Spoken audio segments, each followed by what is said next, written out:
Dude, Max, what are you doing? Dude, get out of here. What the? Before we get into the review of the Mach 4, I have to give a quick disclaimer because I am affiliated with Hoka. Although I'm affiliated with Hoka, I don't have to say anything good about these shoes. I'm not required to say anything good about these shoes. And for the sanctity of my reviews in this channel, I would never say anything I don't believe. So how this video is going to be structured is that I'm going to basically give you my quick review of this shoe, so you don't have to stick around for the whole thing if you don't want to. And then I'm going to break down the shoe by upper, midsole, outsole, and then my official findings and review. And to get you to stick around to the end of the video, I'm going to be giving away a pair of these Hoka Mach 4s, and on top of that, maybe some other little swag, so stick around to the end to find out how you can win. For my brief review of the Mach 4, this is a lightweight, fast, everyday trainer that I find myself reaching for every single day. I have a wide variety of Hokas that I often run in, but amongst all of these, for some reason, I just keep picking this pair of shoes. They're fast, they're light, they're cushioned, they're responsive, they're everything you could want in an everyday trainer that can kind of do it all. And so if you're looking for a new everyday trainer, look no further. By the fact that you're researching this shoe, I would say that if you're looking for a fast everyday trainer and want to know if this one's a good one, then yes, this is a great one, and I don't have any major drawbacks that would stop me from buying this. So that was kind of my fast review. Obviously there's a lot more details to go over, so let's break into the details and kind of get into why I actually like this shoe so much. Okay, so for starters we need to go over the upper. The first thing you notice when you slip your foot in a shoe before you even stand up in it is how does this thing feel on my foot? And I find that Hoka has refined their upper in a way that I find very pleasurable. The upper is composed of this nice, thin, breathable material that Hoka is moving a lot of their shoes over to.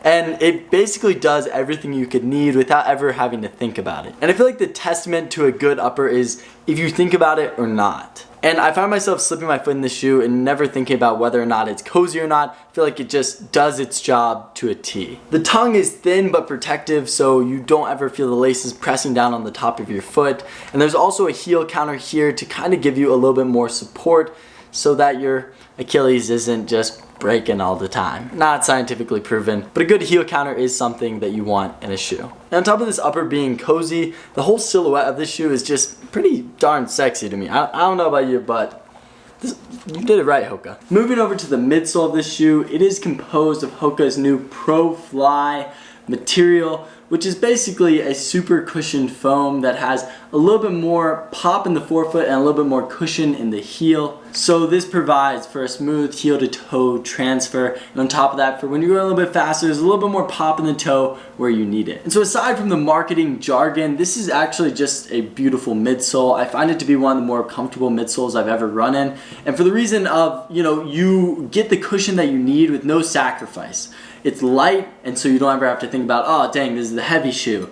No, it's actually a pretty light shoe, weighing in at 8.4 ounces. On top of that, sometimes light shoes are not cushioned enough. No, this is all you need, okay? This is a properly cushioned shoe. I know this sounds kind of vague, but I've run on asphalt, I've run on dirt, I've run on snow, I've run on a lot of things that you could run on, and I feel like I'm always protected, and on top of that, I never feel sluggish and like I'm getting sucked into the foam. As compared to the Carbon X, this shoe has a little bit more of a spring to it, which is great, and I feel protected in it, but I feel like everyday training is a little bit more complemented by this shoe, which allows me to enjoy the Carbon X on faster days. And not to sideline the old Clifton, but wearing the Clifton feels heavy and it feels kind of clunky after being in the Mach 4. Not to say that the Clifton is bad because it's a staple shoe in the lineup, but I feel like the Mach 4 does everything I want from the Clifton, but lighter and in a better package. Obviously there are some trade-offs between each,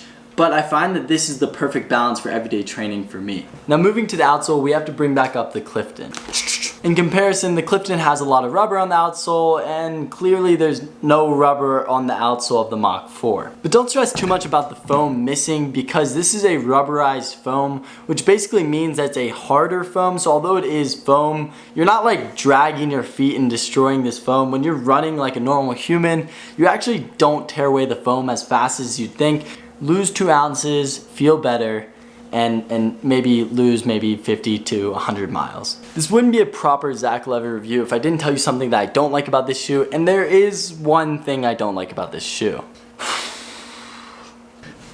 You see these laces? They're pretty long, And on top of being long, they're stretchy, but the stretchiness is not the problem. The stretchiness is actually a great part because it kind of allows your foot to flex and bend and breathe and not have to worry about the laces digging into you. But I think they made the laces like a hair too long, at least in my opinion, and basically what it makes me have to do is put the laces through the second eyelet. And I don't really like doing this because my feet in that area are kind of sensitive, and so it kind of sometimes digs in if I don't tie it right. This is obviously a small gripe because it actually doesn't really interfere with my performance or my feel in the shoe, because it's just a matter of tying it right and kind of finagling with it till it feels good. But I wish the laces were just a couple inches shorter so I could move it to the first eyelet. That's a small gripe. That's really the only gripe I have with this shoe because it feels really comfortable on my foot. It's very cushioned, it feels fast, and I really just have been enjoying the shoe and picking it over a lot of my other shoes in my collection. Okay, so now for my final thoughts on the shoe before I talk about the giveaway. This shoe has come to be one of my favorite shoes in my lineup. It's the shoe that I'm picking most often at the moment, and for good reason. As I said at the beginning, it's soft, it's fast, it's light, and I can basically do anything in it while feeling good. In my opinion, I feel like this is one of the best shoes Hoka has made, and if you're thinking about getting the Clifton or these, I would definitely prefer these. And so if you're looking for a new trainer in the mid-range price point, being around $130, then look no further because I really believe that this is one of my favorite shoes in this price point. Like, I actually don't think you can go wrong. And if you don't like them, you can come at me, but I would definitely, I would bet a lot of money that you'll like this shoe. And on top of that, I'll have a link in the description to eSpace so you can get a pair of these at a good deal. And yeah, that's my review. So now it's time for the part that you've probably been waiting for. How do I win a pair of these Mach 4s? This giveaway is going to be pretty easy to enter, but there's basically 3 ways you can do it, and each of them gives you another chance. So you can have up to 3 entries into this giveaway. The first is by dropping a like and giving a comment down below with an @ to your Instagram. That way I can contact you if you win.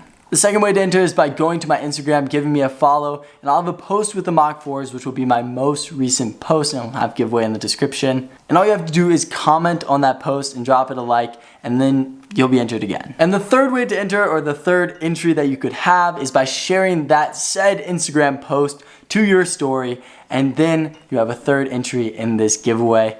And that is all for this video and giveaway. I hope you enjoyed, and as usual, live happy, be healthy, bye. I'm telling you that. What are you doing? Dude.